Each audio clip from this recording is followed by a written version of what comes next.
네, 가끔 뉴스 시간에 또는 신문 기사에 보면 너무 배가 고파서 슈퍼마켓이나 동네 작은 가게에 들어가서 빵이나 혹은 다른 음식물을 훔쳤다가 붙잡힌 사람들의 이야기가 보도될 때가 있습니다.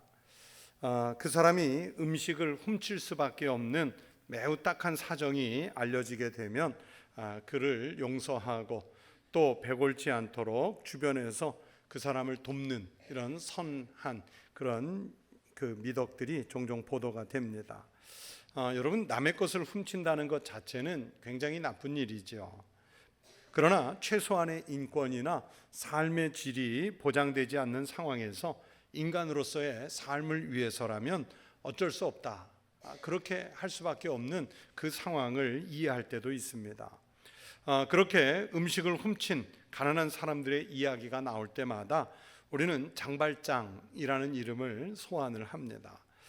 우리에게는 장발장으로 유명한 레미제라블이라는 소설의 주인공 장발장이 빵을 훔쳤다가 오랜 세월 감옥에 갇힌 이야기를 우리는 잘 알고 있지 않습니까? 이 소설을 인용해서 많은 사람들은 그렇게 말해요. 굶주림을 해결하기 위해서 빵을 훔친 것이 과연 죄냐 아니면 죄가 아니냐 하는 이런 그 도덕적 논쟁을 벌일 때도 있습니다. 그러나 모든 핑계를 떠나서 분명한 것은 내 것이 아닌 타인의 것을 훔친다는 것은 죄입니다. 다만 인간으로서의 존엄성을 지키기 위해, 그런 거창한 명분을 떠나서 배고픔을 해결하기 위해서 무엇을 꼭 훔쳐야 하는 사회, 그런 시대라면 그 사회를 이끌어가는 책임자들 또는 그 당대의 사회적 환경에 대한 별도의 책임에 관해서는 우리가 논의를 좀 해볼 수 있겠습니다. 그런데 사람의 것을 훔치는 것도 안 되지만 하나님의 것을 훔치려는 시도를 하는 사람들이 있습니다. 불신자들이야 당연히 하나님 모르고 또 예수를 믿지 않고 그렇기 때문에 자기가 하나님의 것을 훔치는 줄조차도 그냥 모르고 살아요. 그러나 하나님은 우리 인간에게 자신의 것이 아닌 타인의 것을 훔치지 못하도록 율법으로 명령하셨습니다. 다른 사람의 생명은 말할 것도 없고요. 자유, 물질, 권리, 양식, 사람, 가축, 자연 환경, 그 어느 것도 우리가 탐내고 훔칠 수 있는 그런 권한을 우리는 갖고 있지 않습니다. 모든 율법과 또 우리가 보통 알고 있는 실정법들은 우리가 무엇을 해야 한다 하는 긍정형의 명령보다는 이건 하면 안 된다, 이거 하지 말라 하는 부정형으로 더 많이 쓰여져 있습니다. 타인의 것을 해하거나 훔치거나 갈취하는 것은 더더욱 해서는 안 되는 일이겠죠. 이 교훈은 어느덧 알게 모르게 이미 우리에게 익숙해져 있습니다. 그래서 훔치는 사람도 빼앗는 사람도 그렇게 훔치고 빼앗는 것은 죄라 하는 것을 우리는 누구나 다 알고 있습니다. 다만 그렇게 하면서도 그것을 고치지 못하고 있을 뿐이지요.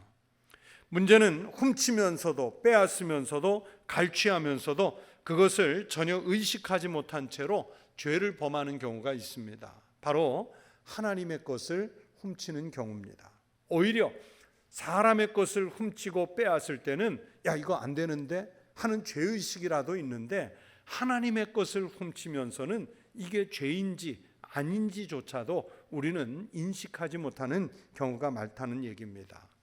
예수를 믿지 않기 때문에 하나님의 것을 훔치면서도 그것을 아예 인식하지 못하는 경우가 제일 많겠죠. 그러나 예수를 믿으면서도 교회를 출입하면서도 하나님의 것을 너무 천연덕스럽게 훔치는 사람들이 있습니다. 그러면서도 몰라요. 주전 520년경에 활약한 구약 성경에 학개라는 선지자가 있습니다. 여러분, 이 학개 선지자는 포로에서 귀환해서 유대의 총독이 된 다윗의 후손 중에 스룹바벨이라는 분이 있거든요. 이 학개 선지자가 총독 스룹바벨과 함께 예루살렘 성전을 재건한 그런 유명한 선지자입니다. 학개 선지자와 수룹바벨 총독은 같은 시기에 하나님의 말씀을 받았다고 성경이 기록해요. 이 학개 선지자가 포로에서 귀환해서 이스라엘 백성들을 보니까 이 예루살렘 성전이 황폐해진 거예요.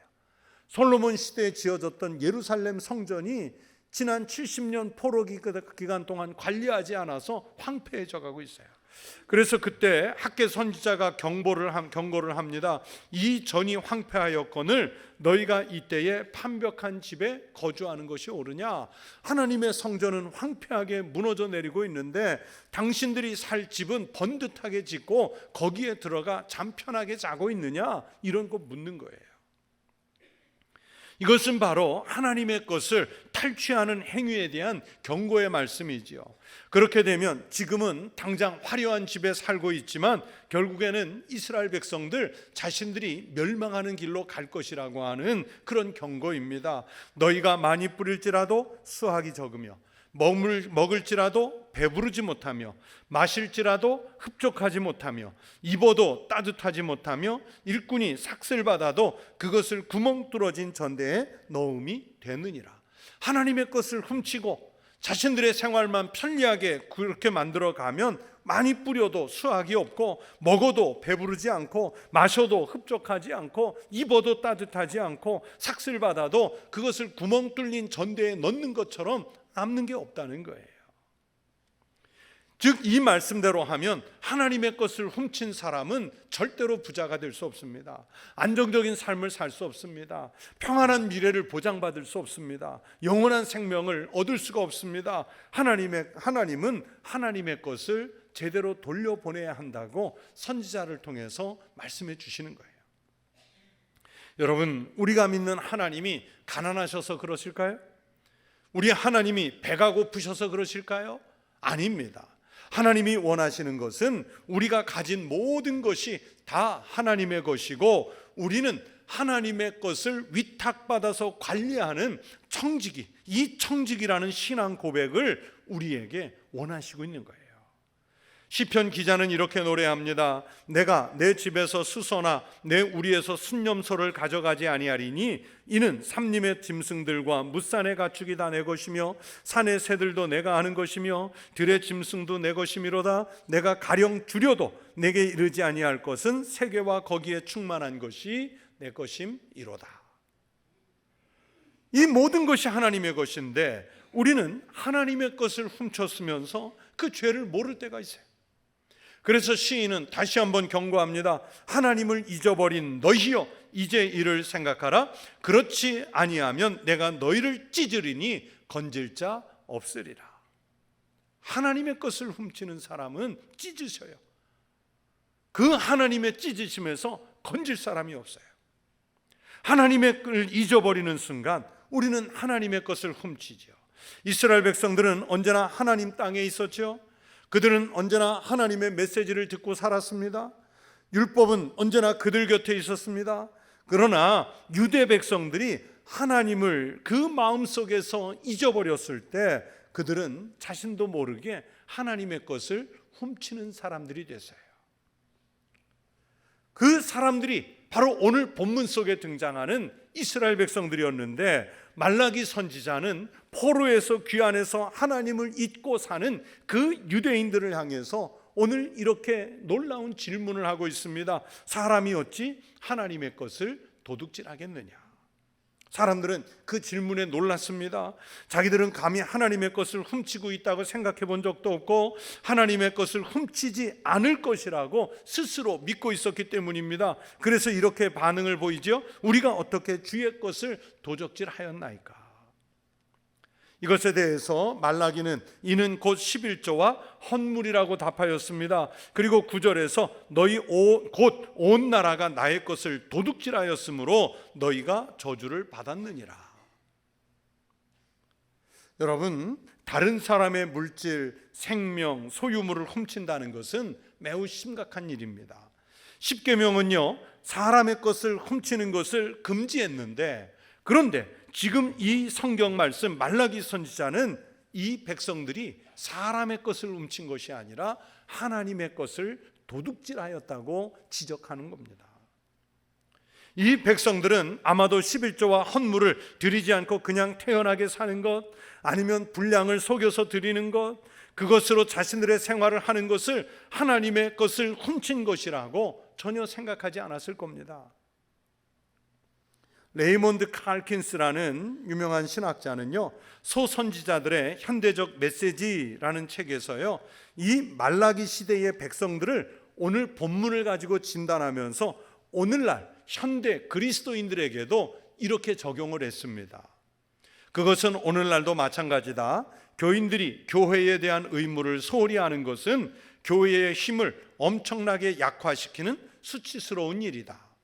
교회 출석이 변덕스럽고 공적인 예배를 소홀히 하고 교회의 활동과 사명을 세상에 실현시키지 못하고 헌물을 인색하게 드리고 개인의 관심과 충성심이 부족한 것, 이 모두가 평신도들이 하나님께 마땅히 드려야 하는 영광을 훔치고 있는 모습들이다.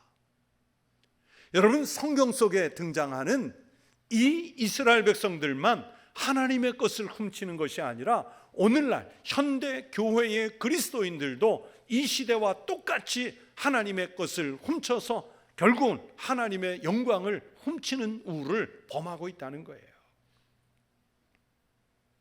말라기 시대에 이스라엘 백성들이 하나님의 것을 훔치는 특별한 방법은 11조와 헌물이라고 오늘 본문이 말씀해요.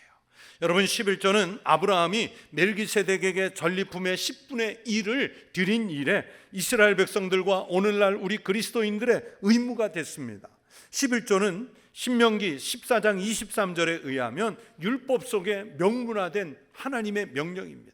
그 명령을 어겼을 때 이스라엘은 힘든 상황에 떨어지지요. 그렇다고 하나님께서 아무 11조나 다 기쁨으로 받으시는 것이 아니에요. 아모스 시대의 북왕국 이스라엘 사람들은요, 자기네들이 지은 죄는 생각하지 않고 하나님은 11조만 기뻐하시는 분이다, 그래서 11조를 자주 드리면 복을 주시겠지 해가지고 하나님 앞에 아모스서 4장 4절 5절 이하의 말씀에 보면 3일마다 너희 11조를 드리며 그랬지만 하나님께서 그들의 사회적 불의 때문에 그 3일마다 드리는 11조를 기뻐하지 않으셨다 그랬어요. 여러분, 우리도 하나님 앞에 11조 드리는데 사실은 정확한 11조 드리는 것보다 좀 속이고 드리는 경우 많잖아요. 떼고 드리는 경우 많잖아요. 그 11조는 횟수가 중요한 게 아니에요. 3일마다 너희 11조를 드리며 그랬지만 하나님은 그 11조 기뻐하지 않으셨어요. 또 예수님께서는요, 바리새인들이 11조를 드린 후에 갖은 생색을 내고 내가 몇 번을 했고 내가 어느 분량까지 했고 그러면서 사람들에게 자기의 11조를 자랑하는 모습을 보고 싫어하셨어요. 11조를 너무 형식에 치우쳐서 신앙 고백도 없이 드리는 것에 대해서 마태복음 23장 23절에 보시면 예수님은 오히려 그 11조를 그냥 싫어하신 게 아니라 저주까지도 하셨어요. 무서운 거예요. 그래서 오늘 이 성경 말씀에서 하나님께서 말라기 선지자를 통해서 우리에게 요구하시는 것은 신앙 고백이 담긴, 우리가 받고 향유하고 누리는 모든 것이 하나님께로부터 왔다는 이 고백이 담긴 11조를 말씀하는 거예요. 10절 말씀을 보세요. 만군의 여호와가 이르노라, 너희의 온전한 11조를 창고에 들여 나의 집에 양식이 있게 하고 그것으로 나를 시험하여 내가 하늘 문을 열고 너희에게 복을 쌓을 곳이 없도록 붙지 아니하나 보라. 여러분, 성경에서 하나님께서 우리 인간을 시험하시는 말씀은 참 많지요. 그러나 인간이 전능하신 하나님을 시험할 수 있도록 허락하시는 경우는 거의 없습니다. 매우 드물어요. 다만 몇 번 있지요. 이사야 선지자가 아하스 왕에게 하나님의 표징을 구하기 위해서 시험해 보라고 그래요. 또 기드온이 하나님 앞에 사사로 부름을 받고 정말 자기가 부름받은 게 맞는지 확인하고 싶어서 양털을 내어놓고 하나님께 시험했더니 하나님께서 기드온의 요구를 들어주시는 적이 있습니다. 또 엘리야 선지자가 그랬어요. 하나님께서 갈멜산에서 하나님께 부르짖으며 하나님을 시험하는 엘리야의 기도에 응답하셔서 불을 내려주시는 장면이 있습니다. 이렇게 하나님을 시험하고 그 시험에 응답을 받는 것은 특별한 사람들에게 특정한 상황에서 가끔 주시는 특별한 일이었던 거예요. 그런데 오늘 성경 말씀 말라기는 11조를 가지고 일반 사람들이, 모든 하나님의 백성들이 하나님을 시험해 보자고 제안을 합니다. 하나님이 주시는 말씀이에요. 너희의 온전한 11조를 창고에 들여 나의 집에 양식이 있게 하고 그것으로 나를 시험하여 보라. 여러분, 성경에는 정말 11조 생활을 잘함으로써 하나님의 복을 누린 사람들의 이야기가 많습니다. 아브라함이 멜기세덱에게 11조를 드렸는데 그 11조 이상의 복을 받아요. 야곱은 생명의 위협을 받고 멀리 도망칠 때 베델에서 하나님께 11조를 약속했는데 정말 그 약속을 지킨 것 때문에 야곱이 얼마나 큰 복을 받는지 설명하지 않아도 알잖아요. 히스기야가 이스라엘을 개혁할 때 그 백성들이 만물의 11조를 성전으로 풍성하게 가져왔다고 성경은 기록하고 있어요. 11조는 아니지만 자신의 생활비 전부를 넣었던 이 가난한 과부를 예수님이 얼마나 극진하게 칭찬을 하십니까? 하나님이 말씀하시는 오늘 본문 속에 하나님을 시험하여 보라는 것은, 자, 하나님께 내가 이만큼 드렸더니 하나님 당신이 나한테 얼마나 주시는지 내가 한번 두고 봅시다, 이런 마음이 아닌 거예요. 정말 그렇게 하실 것이라는 선한 믿음을 가지고 하나님을 시험해 보라는 말씀입니다. 그런 믿음의 마음으로 하나님을 시험하면 이렇게 하시겠다는 복을 오늘 성경이 약속하지요. 내가 하늘 문을 열고 너희에게 복을 쌓을 곳이 없도록 붙지 아니하나 보라. 내가 하늘 문을 열고 너희에게 쌓을 곳이 없도록 복을 부어주시는 것을 한번 경험해 보라는 말씀이에요. 즉 하나님은 하늘 문을 열어서 하나님의 백성들에게 복을 막 내려주고 싶으신데 백성들이 그것을 안 하면서 하나님께 밉상이 된 거예요. 우리도 가끔은 자녀들에게 또는 친구에게 혹은 가까운 이웃에게 내 지갑을 열어서 뭐 돈을 제공해 주든지 선물을 주든지 뭔가를 금전적 혜택을 베풀어 주고 싶은데 마침 베풀려고 잔뜩 마음을 먹었는데 그 상대방이 밉상일 때가 있어요. 그러면 나오던 지갑 도로 넣지요. 꺼내던 돈 도로 집어넣지요. 그렇지 않습니까? 나는 주고 싶은데 하필이면 그때 밉게 굴어서 주고 싶은 마음을 싹 가둬가는 거예요. 하나님께서 우리에게 하늘 문을 열고 너희에게 복을 쌓을 곳이 없도록 붙지 아니하나 보라. 하나님은 주고 싶으신 거예요. 지금 여러분 같은 하나님의 백성들에게 빼앗고 싶으신 것이 아니라 주시고 싶은 하나님의 마음을 지금 말씀하시는 거예요. 여러분, 고대 성경시대 당시에 복의 개념이 뭡니까? 땅에 농사가 잘 되고 풍성한 수확을 거두는 일 아니었겠어요? 하나님은 하늘문을 여셔서 하나님의 백성들의 기업을 잘 되도록 보호하시겠다고 약속하셨습니다. 오늘 읽은 본문 바로 뒤에 11절 12절 말씀을 보세요. 만군의 여호와가 이르노라 내가 너희를 위하여 메뚜기를 금하여 너희 토지 소산을 먹어 없애지 못하게 하며 너희 밭에 포도나무 열매가 기한 전에 떨어지지 않게 하리니 너희 땅이 아름다워짐으로 모든 이방인들이 너희를 복되다 하리라. 만군의 여호와의 말이니라. 하나님의 백성들이 복을 쌓을 곳이 없도록 받는 이것을 보고 제일 먼저 누가 알아봐요? 하나님 모르는 이방인들이 알아보는 거예요. 우리 청북교회 성도들이 하나님 앞에 이쁘게 보여서 복을 쌓을 곳이 없도록 쌓는 이 복을 보면서 누가 알아봐요? 세상 사람들이 알아보는 거예요. 야, 저 사람은 왜 저렇게 복을 받을까?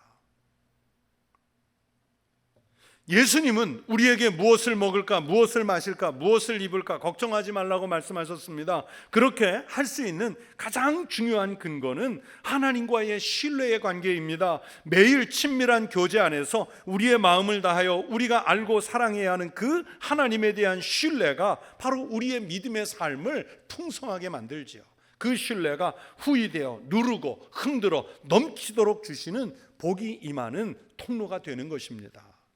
성경은 말씀합니다. 내가 어려서부터 늙기까지 의인이 버림을 당하거나 그의 자손이 걸식함을 보지 못하였도다. 그는 종일토록 은혜를 베풀고 꾸어주리니 그의 자손이 복을 받는도다. 여러분, 그의 자손이 어떻게 복을 받아요? 늙기까지 어떻게 하면 버림받지 않아요? 그 자손이 걸식함을 어떻게 하면 보지 않아요? 하나님의 것을 하나님께 드리는 사람들. 여러분, 자녀들, 자손들 복 받는 거 원하지 않으세요? 우리 자녀, 후손들이 복 받았으면 좋겠지요? 답은 나와 있어요.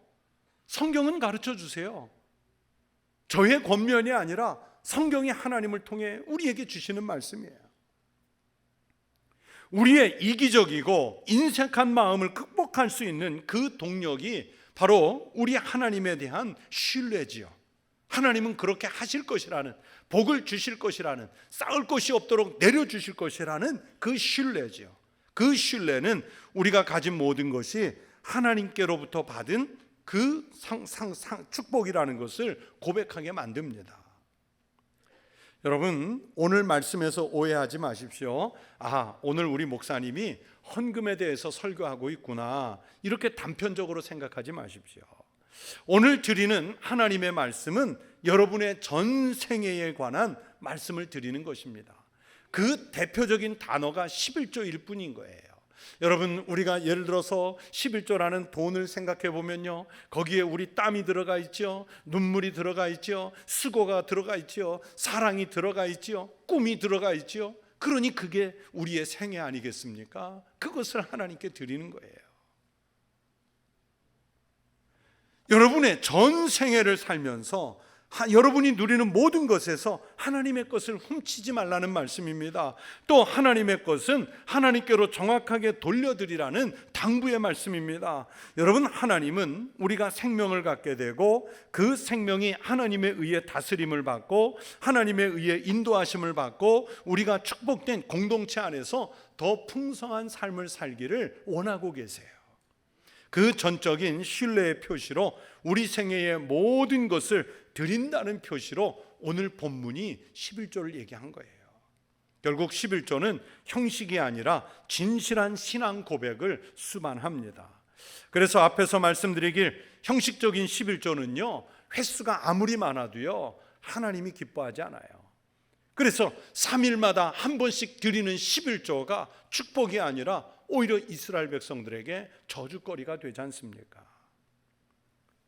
사랑하는 성도 여러분, 우리가 인생을 드리는 것이라고 말씀드렸죠. 그래서 우리가 생애 가운데 꼭 드려야 할 몇 가지 11조를 말씀을 드리겠습니다. 그곳에서 하나님의 것을 훔치지 말고 지금 말씀드리는 이 네 가지만큼은 하나님의 것을 꼭 드리시기 바랍니다. 첫째는 물질의 11조입니다. 단순한 문제지만 거기에 말씀드린 대로 내 생명이 들어가 있어요. 내 수고가 들어있고요, 내 땀과 내 재능과 내 사랑이 들어가 있어요. 그런데 그 자체가 다 하나님의 것이라는 고백을 하는 거예요. 믿음이 약한 분은 내 수입의 11조를 100 가운데 10개를 1000개 가운데 100개를 딱 떼어서 드리는 게 이 정말 커 보일 수 있어요. 그래서 그 11조가 너무 커 보여서 부담일 수 있어요. 그러나 하나님이 열을 주신 것 가운데 내가 지금 바친 한 개를 보는 것이 아니라 드리고도 풍성하게 남겨주신 9개, 그리고 그 한 가지를 포함한 풍성한 10개를 볼 수 있는 신앙이어야 합니다. 10분의 1을 때는 신앙인이 남은 물질을 함부로 사용하거나 쾌락에 쓰거나 허비하거나 낭비하지 않겠죠. 왜냐하면 하나님이 주셨기 때문에, 하나님이 주신 것이라는 믿음 때문에 더욱 아껴 쓰고 더 진실하게 쓰고 소중하고 깨끗하게 쓰겠죠. 이것은 그래서 물질만을 드리는 것이 아니고 내 생애와 생명을 함께 드린다는 고백이 그 11조 속에 들어 있습니다.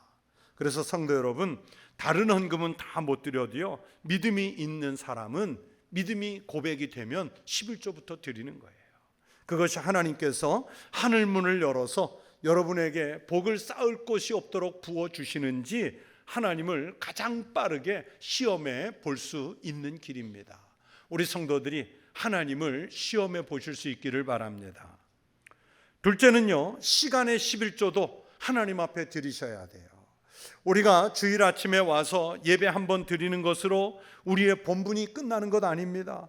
우리의 전 생활과 삶이 하나님의 것이라는 고백을 하려면 매일의 시간 가운데, 일주일의 시간 가운데 거룩하게 구별된 시간이 따로 있어야 합니다. 그것이 새벽 기도의 시간이든지, 아니면 잠자기 직전의 시간이든지, 혹은 자신이 낮 시간에 만들 수 있는 별도의 시간이든지, 이런 시간을 만들어내서 시간의 11조를 하나님 앞에 드려야 돼요. 그저 단지 먹고 마시고 일하고 자는 거기에만 시간을 써서는 안 되고, 하나님을 기쁘시게 할 수 있는, 그래서 하나님을 영화롭게 할 수 있는, 하나님과 소통하는 그 시간을 두어야 하지 않겠습니까? 물질처럼 시간도 그렇습니다. 그 하루의 일과 중에 소중한 시간의 11조를 하나님께 바친 사람이 남은 시간을 허투루 쓸 수가 없겠지요. 아깝게 쓸 수 없습니다. 더 열심히, 더 창의적으로, 더 성실하게 살려는 그리스도인의 모습이 바로 시간의 11조를 드린 사람에게 나타나는 참 복된 현상입니다. 여러분의 시간 중에 10분의 1도 아끼지 말고 하나님께 드리십시오. 세 번째는 여러분 인생의 일정한 시간을 내서 하나님을 위해 전적으로 헌신하는 시간을 마련하고자 하는 계획도 좀 세워 놓으시기 바랍니다. 처음부터 인생 끝까지 자신만을 위해서 산다, 먹고 사는 문제만을 위해서 일생을 허비하고 산다, 이건 좀 아깝지 않습니까? 정말 이웃과 인류와 역사를 위해서, 하나님의 영광을 위해서 내 인생 가운데 10분의 1의 기간을 하나님을 위해서 드렸으면 좋겠다 하고 좀 떼어서 드려보세요. 용기가 있어야 돼요. 예를 들면 은퇴 후에 선교를 위해서 선교지에 나가 선교사님을 돕는다든지, 내가 가지고 있는 어떤 전문적 지식이나 기술을 가지고 하나님 영광을 위해서 일정한 기간 동안 좀 사용을 한다든지, 하나님의 영광을 위해서 어떤 분야에서 헌신할 준비를 해놓는 것, 그래서 하나님을 위해 내 인생 가운데 11조의 시간을, 기간을 하나님께 드려보십시오. 오래전 얘기인데 제 제자 중에 한 사람은요, 대학교 다니다가 군 면제를 받았어요. 군 면제를 받았어요. 그래서 제가 불렀어요. 불러가지고 군 면제를 받았는데, 남들은 다 군대 갈 때 당신은 공부하고 있으니까 하나님 앞에 시간을 좀 드렸으면 좋겠다. 목사님, 제가 뭘 하면 좋을까요? 내가 지정하는 곳에 가서 일 좀 할 수 있겠냐? 그랬더니 그러겠대요. 필리핀에 그 코리안 아카데미 선교사님들을 도우러 가서 한 학기 동안 단기 선교사를 하고 왔어요. 그런데 그게 오히려 소명의 기회가 돼서 우리 그 선교사, 아예 본인 부부가 정식으로 선교사를 나가서 그 선교사를 했어요. 우리 청년들이 몽골에 갔을 때 그 학교의 교장 부부가 바로 그 선생님입니다. 어느 때이든지 반드시 여러분의 인생 가운데 큰 부분을 딱 한 토막 내가지고 하나님 영광을 위해서, 이웃에게 신앙으로 봉사하기 위해서 좀 내어놓는 그런 믿음의 결단이 우리에게 있어야 하지 않겠어요? 마지막으로 여러분이 맡은 직분을 도적질하지 마십시오. 그리고 그 직분을 하나님께 돌리십시오. 교회에서 맡은 직분은요, 작은 것이라도 충성을 다해서 감당하십시오. 사도 바울이 말씀했습니다. 사람이 마땅히 우리를 그리스도의 일꾼이요 하나님의 비밀을 맡은 자로 여길지어다. 그리고 맡은 자들에게 구할 것은 충성이니라. 교회에서 맡은 교사의 직분, 찬양대의 직분, 남녀 선교에서 맡은 직분, 재직의 직분요, 여러분 도적질하면 안 됩니다. 그게 무슨 도적질이냐고요? 아니요, 직분을 가지고 있으면서 쓰지 않는 게 도적질이에요. 최선을 다해서 하나님께 돌려야 합니다. 특히 항존의 직분을 맡으면 더더욱 그래야 됩니다. 하나님을 잘 믿고 또 신앙생활에 모범이 될 만하다고 여겨서 교회가 안수해서 세운 거잖아요. 그렇다면 누구보다 잘 감당해서 그 직분을 하나님께 돌려야지요. 그 하나님의 직분을 훔쳐가지고 자기의 명예, 자기의 이름값으로만 삼으면 절대 안 됩니다. 직분을 충성스럽게 감당했을 때 하나님이 복을 쌓을 곳이 없도록 부어주시는지 한번 시험해 보십시오. 성도 여러분, 여러분은 하나님을 시험하여 보셨는지요? 여러분의 시간과 재물, 여러분의 인생, 여러분의 직분을 하나님께 드리십시오. 정확히 11조 이상을 드리십시오. 그것으로 하나님을 오늘 말라기의 말씀대로 시험해 보십시오. 그래서 하나님이 여러분에게 하늘 문을 열고 복을 쌓을 곳이 없도록 붙지 않는가 확인해 보십시오. 하나님이 하늘 문을 열어서 주시는 복으로 우리 성도들이 충만한 삶을 사시기를 주의 이름으로 축원합니다. 축원합니다. 기도하겠습니다. 아버지 하나님, 감사합니다. 하나님이 우리에게 하나님의 것을 정확히 드리라 말씀하셨는데 우리는 참 인간적 계산과 욕심에 빠져서 물질도 또는 시간도 재능도 직분도 온전히 하나님께 올려드리지 못한 부실한 믿음의 삶을 살 때가 있었습니다. 우리가 하나님께 드려야 할 11조와 봉헌들, 은사들을 제대로 드림으로 하나님께서 하늘에서 받으시고 우리에게 하늘문을 여셔서 복을 쌓을 곳이 없도록 부어주시는 은혜와 감동을 누리게 하여 주시옵소서. 예수님 이름으로 기도하옵나이다. 아멘.